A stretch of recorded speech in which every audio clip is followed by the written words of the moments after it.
गीता 10वीं क्लास की स्टूडेंट थी जो पास के ही सरकारी स्कूल में पढ़ती थी।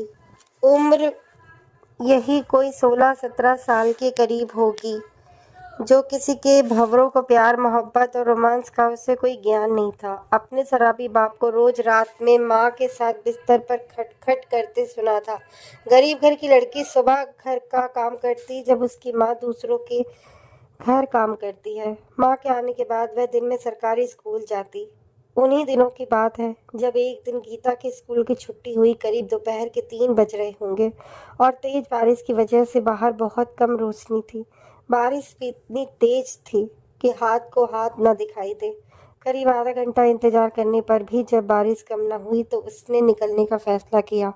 आधे घंटे का पैदल सफर था, उसके घर तक का जूते गीले न हो जाएं, इसीलिए उसने उतार कर प्लास्टिक के थैले में डाल दिया। बस्ता कंधे पर लटकाए तेज बारिश में भीगते हुए वो निकल पड़ी। किशन और रवि स्कूल के आगे के रास्ते पर अपनी बुलेट पर बैठे थे। 2 हफ्ते से उन दोनों लफंगों ने कुछ नहीं किया था, इसीलिए आज उनका पार्टी का दिन था। जब गीता उनके बाजू से गुजर रही थी तभी किशन ने लपक कर उसे दबोच लिया और स्टार्ट हुई बुलेट पर रवि के पीछे बैठ गया। उसकी हथेली गीता के मुंह पर थी और उसका बदन उन दोनों के बीच में। गीता के जूते इस अचानक हुए हमले में वहीं गिर गए और इतनी जल्दी में उसे कुछ समझ तक नहीं आया। जब दिमाग सोचने की हालत में हुआ तो पाया कि वे करीब 4-5 किलोमीटर आगे गांव के बाहर निकल गए थे। किशन ने उसका बस्ता निकाल कर सड़क के किनारे नाले में फेंक दिया और गीता के मुंह पर अपना हाथ हटा दिया। तेज बारिश की वजह से सड़क सुनसान थी और वैसे भी वे अपने हाईवे के शहर से बाहर आ गए थे। 1.5 घंटे का सफर था उनके घर तक का। गीता मुंह पर से हाथ हटते ही रोते हुए मुसल्लन कहने लगी, उसे छोड़ दो, कहाँ ले जा रहे हो हमको? हमें घर जाना है। किशन ने अपनी रामपुरी निकालकर उसकी गर्दन पर रखा और कहा, तू कहीं नहीं जा रही है रानी, हमारे साथ स्वर्ग में चलो, बहुत प्यार देंगे और तुमको परी बना देंगे, जन्नत की परी। गीता समझ नहीं पाई और सिसकते हुए कहने लगी, माँ मारेगी अगर लेट हो गई तो? बाबूजी तो बैल से मारेंगे, आज खाना भी नहीं मिलेगा अगर घर पहुंच के काम नहीं किया तो। किशन प्यार भरे स्वर में बोला, क्या रानी, माँ और बाबूजी प्यार नहीं करते क्या तुमको? गीता बोली, नहीं, बहुत मारते हैं, क्योंकि हम लड़का नहीं हैं इसीलिए बाबूजी माँ को मारते हैं और माँ हमारे ऊपर गुस्सा निकालती है। किशन बोला, कोई बात नहीं रानी, अब तुमको घर जाने की कोई ज़रूरत नहीं है, हमारे साथ चल, खूब सुख से रखेगी, खूब खाना पाएगी और रानी बना के रखेंगे। क्या नाम है तुम्हारा? उसने धीरे से कहा, गीता। किशन, अरे तुम्हारे तो नाम में भी जीत है, चल हमारी रानी बनकर रहेगी, तुझे कुछ भी करने की जरूरत ना पड़ेगी। गीता यह सब बात सुनकर थोड़ी शांत हुई, पर उसे ये समझ नहीं आ रहा था कि कोई उसे क्यों महारानी बनाकर रखेगा।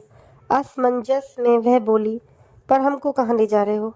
और कहे कुछ भी ना करके हमें घर छोड़ दो, हम तो गरीब घर की नसीब फूटने वाली लड़की बनी है। अब किशन ने मुस्कुराते हुए कहा, गुड़िया रानी समझ लो, हमको भगवान ने अपने सबसे सुंदर गुड़िया का खूब अच्छे से ख्याल रखने खातिर भेजा है। हम दोनों अप्सरा जैसे सुंदरी अपनी गीता का खूब देखभाल करेंगे। गीता हंसते हुए बोली, धत तेरे की, हम कहाँ सुंदर हैं, हम सबको काली कहकर चिढ़ाते हैं। किशन बोला, काली होने से कोई असुंदर थोड़ी हो जाता है, तुम तो काजल के जैसी सुंदर और प्यारी हो। गीता लजा गई और सर झुकाकर मुस्कुराने लगी। किशन बोला, गुड़िया रानी, तुम हम दोनों की लुगाई बनोगी ना? गीता थोड़ा सकपका गई और पूछने लगी, दोनों की लुगाई का मतलब तुम्हारा? किशन हंसकर बोला, हाँ गीता रानी, और इसमें बुराई क्या है? पांडव की भी तो एक ही लुगाई थी ना, द्रौपदी। फिर हम तो 2 ही हैं और फिर हम दोनों तुम्हारा खूब ख्याल रखेंगे और तुमको भी तो दोनों की तरफ अपना लुगाई वाला काम करना पड़ेगा ना। रोज़ तुम्हारे लिए खिलौने, जेवर, कपड़ा, पकवान हम दोनों लाएंगे ना। अब देखो, हमको भगवान ने कहा कि तुमको पूरा सुख दे जो तुमको अभी तक नहीं मिला। वह बोले कि दिन रात तुमको प्यार दें और कभी अपने से अलग ना करें। और भगवान बोले हैं कि एक तरह से हो सकता है अगर हम दोनों तुमसे ब्याह करके तुझे अपनी लुगाई बना लें। इन अनपढ़ गरीब घर की लड़कियों को चाहे कोई ज्ञान हो या ना हो, उन्हें इतना जरूर एहसास होता है कि 16-18 साल की उम्र तक पहुँचते ही शादी करके अपने मर्द का घर सजाना होता है। हालांकि गीता को यह एहसास ना था, कि मर्द की ज़रूरत का ख्याल रखना होता है और बच्चे कैसे जन्म लेते हैं। फिर भी वह यह सोचकर खुश थी कि उसे अपनी माँ के जैसा पति नहीं मिला। गीता बड़ी हैरानी से पूछने लगी, लेकिन हमको तो ब्याह ब्याह के बारे में कुछ नहीं मालूम। हम कैसे आप दोनों को खुशी सुखी रखेंगे? और हमको कुछ कमी हो गई तो मालिक कभी हमको माफ़ नहीं करेंगे। यह सुनकर किशन हंसने लगा और बोला, उसके कानों के पास फुसफुसाते हुए बोला, गीता रानी, जब ब्याह हो जाएगा तो तुमको पता चल जाएगा कि मर्द को प्यार कैसे किया जाता है। फिर भी उसे अच्छा लग रहा था और घर की याद तो उस दुखियारी गरीब को सता ही नहीं रही थी। शायद उसके लिए अच्छा ही हुआ था जो उसे उस नरक से छुटकारा मिल गया। और इस अवस्था में 10 मिनट बाद गीता बकरी जैसी मिनमिनाते हुए बोली, सुनिए, हमको हल्का होना है। यह सुनते ही रवि के पैर ब्रेक पर जम गए। वह समझ गया कि बारिश की ठंड कमाल कर गई। सड़क के साइड में बाइक लगाकर किशन ने गीता को इशारा करते हुए करीब जगह जाने बोला। गाड़ी तक पहुंच के वह असमंजस में खड़ी दोनों को देखने लगी। दोनों उसकी बेचैनी को भाग गए। फिर किशन बोला, गीता रानी, अपने होने वाले पति परमेश्वर से कुछ भी नहीं छुपाना चाहिए। पता नहीं क्यों गीता को उनकी बातें बहुत अच्छी लग रही थी, शायद इसीलिए कि यह सब उसके लिए बिल्कुल नया था।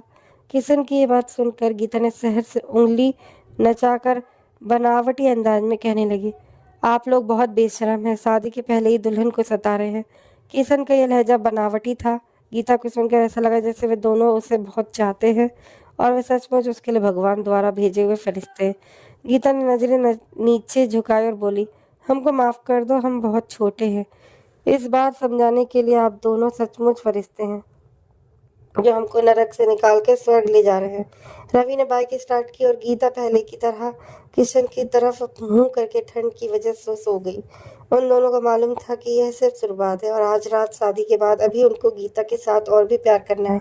गीता की नींद खुली जब अचानक से बाइक रुकी। उसने आंख मीचते हुए आंखें खोली तो देखा कि वे जंगल के बीच में कहीं थे और वहाँ एक 2 मंजिल का पक्का मकान था। किशन ने उसे उठाया और रवि के साथ अंदर ड्राइंग रूम था। कुछ सोफा कुर्सियों के अलावा यहाँ एक टेबल भी था जिसमें देसी विदेशी सब तरह की विस्की और बियर रखे हुए थे।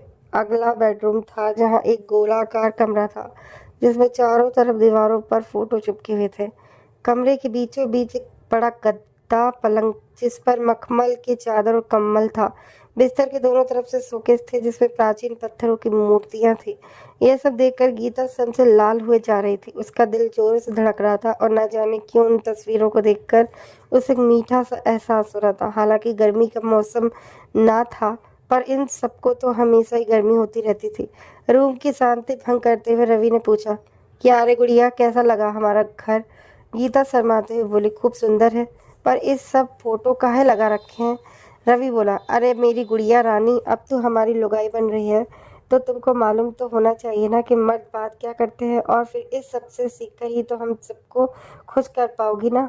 और मर्द लुगाई के बीच में कुछ भी ऐसा नहीं होता। गीता को जैसे एहसास हुआ कि उसने कुछ गलत कह दिया और वह अफसोस भरे लहजे में बोली, हमको माफ़ कर दीजिए, हमको लुगाई का कोनो कर्तव्य का ज्ञान नहीं है, इसीलिए पूछ लिए। कि किशन हंसते हुए बोला, कोई बात नहीं गीता रानी, अब तो अपना जन्म जन्मांतर तक का साथ होगा, धीरे धीरे सब सिखा देंगे। गीता ने फिर जिज्ञासा से पूछा कि रूम में खाली ही पलंग क्यों है? इस पर रवि के हंसने की बारी थी। अरे गीता रानी, जब हम तुम्हारे मर्द बन जाएंगे तो क्या हमसे अलग सोया करोगी? गीता की सन से नजर जमीन में गड़ गई। इतने में किशन बाजू के कपाट में से एक लाल घुटनों तक का गरारा लाल डोरियों वाली चोली और एक लाल दुपट्टे लेकर आया और गीता को देते हुए बोला, ले गीता, पहन ले, नहा धो रसोई में जरा सबके लिए चाय और नाश्ता बना दे। गीता ने कपड़े हाथ में लेकर उलट पुलट कर देखने लगी तो किशन ने पूछा, क्या हुआ गुड़िया रानी? गीता उत्सुकता से पूछने लगी। सब ठीक है। गीता को कुछ अजीब लगा पर वह उसे नाराज नहीं करना चाहती थी। कपड़े लेकर बाथरूम में घुस गई। बारिश से भीगा बदन जब जल के गुनगुने पानी से नहाई तो सारी ठंड और नींद उड़ गई। करीब आधे घंटे बाद गीता तैयार होकर बाहर निकली। वह अपने गीले कपड़े लिए दूसरे कमरे में पहुंची तो सकपका गई। वह दोनों बिल्कुल अजीब सी अवस्था में सोफे पर बैठे टीवी देख रहे थे। गीता को देखकर दोनों आश्चर्यचकित थे। आज गीता बिल्कुल लाल परी लग रही थी। कुछ उन्हें अपने शिकार पर गर्व हो रहा था। कुछ पल की चुप्पी को किसी ने तोड़ा और छेड़ते हुए बोला, अरे वाह गुड़िया रानी, खूब जच रही हो इन कपड़ों में, एकदम घरवाली जैसन लग रही हो। अच्छा जाओ और कुछ सामान रसोई में चाय और नाश्ता बना लो, फिर थोड़ी देर में पुजारिन आती होगी। गीता ताजुब से पूछने लगी, पुजारिन क्यों, घर में कोई पूजा करवाना है क्या? किशन बोला, पूजा ही तो है गीता, हमारा ब्याह होगा तो पूजा तो होगा ही ना, धत तेरे की। ये कहते हुए गीता रसोई की तरफ लपकी। किशन जिसकी बात कर रहा था वह कोई और नहीं बल्कि पास के गांव की एक औरत थी जो जवानी में उन दोनों का शिकार बनी थी। उससे ही पुजारिन बनाकर और गीता को यह एहसास दिलाना चाहते थे कि उनकी शादी हो रही है, ताकि वे पूरी जान लगाकर बिना शिकायत के अपने पतियों की सेवा करे। गीता रसोई में उपमा और चाय बनाकर कमरे में ले आई। उनको सर्व करने के बाद वह बाजू के चेयर पर बैठ गई। अभी भी वो उनके इस अवतार को देखकर कंफर्टेबल नहीं हुई थी। किशन ये टाल गया और तारीफ करते हुए बोला, वाह, चाय और उपमा तो बहुत बढ़िया है। गुड़िया रानी, तू तो बहुत अच्छी रसोइया लगती है। लगता है अब हम दोनों को खूब स्वादिष्ट खाना मिलेगा। उनकी तारीफ सुनकर गीता नजरें नीचे करके मुस्कुराने लगी। इतने में किशन बड़े लाड से बोला, यहाँ आओ, मैं तुम्हें अपने हाथ से खिलाता हूँ। गीता को कुत्ते की तरह कुछ करते हुए वो उठा और गीता की एक बाह पकड़कर उसने अपनी तरफ खींच लिया। आज तक किसी ने उसके साथ इतने प्यार से व्यवहार नहीं किया था। और अच्छा खाना, रहने को इतना बड़ा घर, अच्छे कपड़े, प्यार, इन सब के एहसान तले वे दबी जा रही थी। इन्हीं सोचों में उलझी वो किशन के बगल में जब बैठी, राइट हाथ में उपमा का प्लेट लिए, लेफ्ट में हाथ में चम्मच से उठाकर खिलाने लगा। गीता को किशन का लाड बहुत अच्छा लग रहा था। इतने में दरवाजे पर दस्तक हुई तो रवि ने लपक कर अपना धोती उठाया और कमर पर लपेटते हुए उठ गया। उसका दरवाज़ा खोलने तक किशन भी अपनी धोती लपेट चुका था। रवि ने दरवाज़ा खोला तो सामने सीता खड़ी थी। यही वही औरत थी जिसकी बात वो गीता से कर रहे थे। करीब 35 साल की उम्र होगी उस गीता तो। देखा वो सर से पांव तक भगवे कपड़े में थी, लंबे बाल, माथे पर टीका, गले में रुद्राक्ष की माला। सचमुच किसी मंदिर की पुजारिन लग रही थी वह औरत। सीता अंदर जाकर गीता को ऊपर से नीचे तक देखने लगी और उसके गाल पर चुटकी काटते हुए बोली, तू ही है नन्ही दुल्हन? अरे किशन, आप तो बोले थे कि जवान है, पर ये तो और मासूम दिख रही है। खूब मस्त दुल्हन लाए हो अपने लिए। यहाँ गीता के गाल सर से लाल हो गया और नजरें नीचे गिर गईं। सीता उसकी अवस्था समझते हुए बोली, आ तुझे तैयार कर दूँ। ये कहते हुए दोनों बेडरूम में चली गईं। दोस्तों, इस पार्ट में बस इतना ही। अगर आपको वीडियो अच्छी लगी हो तो प्लीज़ लाइक करें। अगला भाग चाहिए तो कमेंट करके ज़रूर बताइए। वीडियो अच्छी लगे तो लाइक करें, शेयर करें, सब्सक्राइब करें। धन्यवाद दोस्तों।